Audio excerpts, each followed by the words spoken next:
There were so many games this year that I didn't even get to play.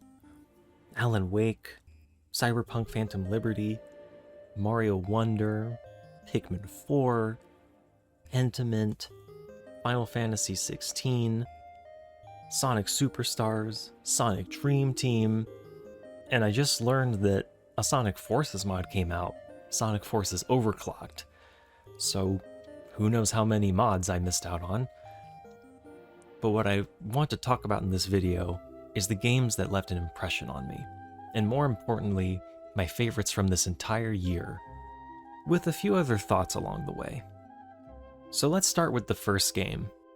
Banners of Ruin is kind of a weird pick in this video, because even though I like card games and turn-based games, the thing that stuck with me the most is this last battle that you see here.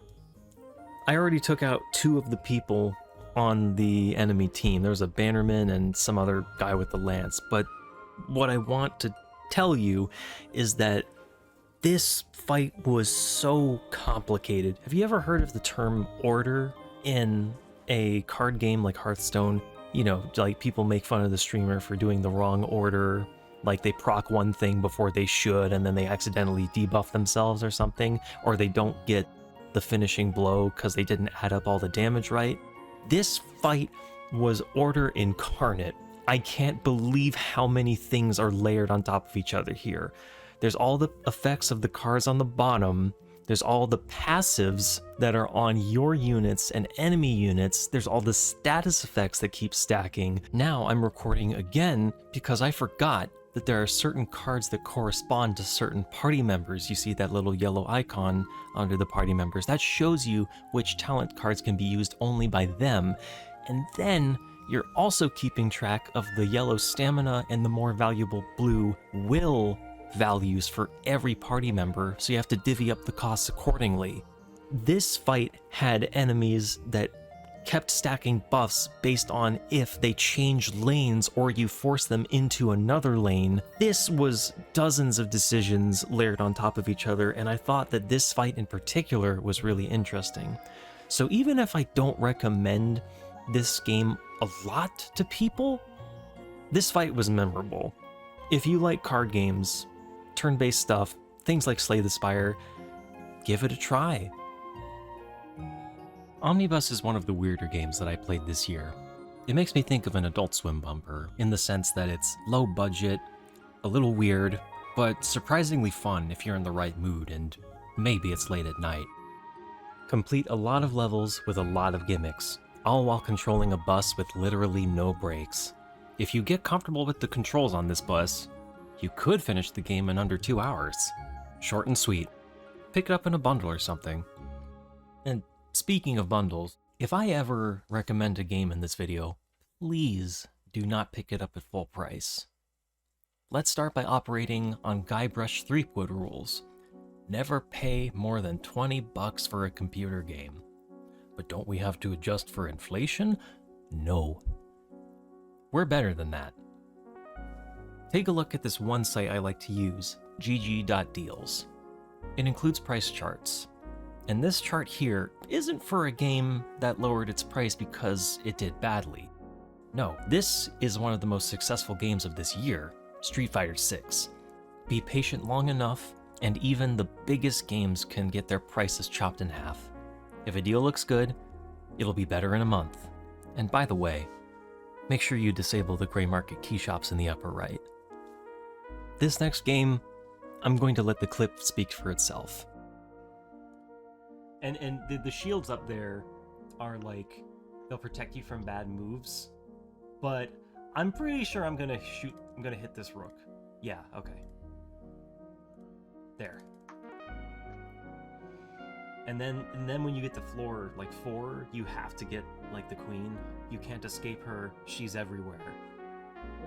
Oh my god, my fire arc would be like 115 fucking degrees. But my firepower would be pretty fucking nasty. Oh boy, firepower. Yeah, okay, I'm gonna do it. This should be interesting. You will hit everything. Literally everything. Oh god, if I kill that pawn, then I'm dead.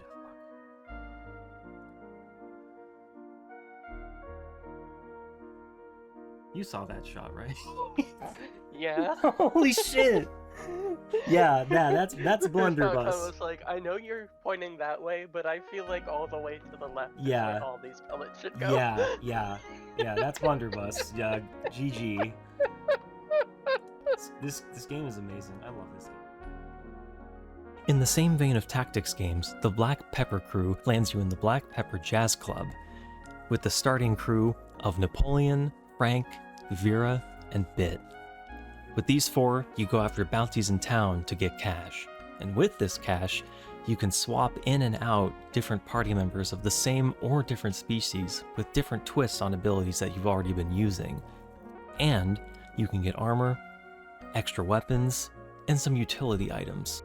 It may look simple at first with a limited number of tiles and only 4 party members, but the combinations you can do, doing distance attacks with Napoleon, using Frank's tongue to pull in enemies, going through multiple targets with Vera, or stunning enemies with Bit, adds a surprising amount of fun to the mix.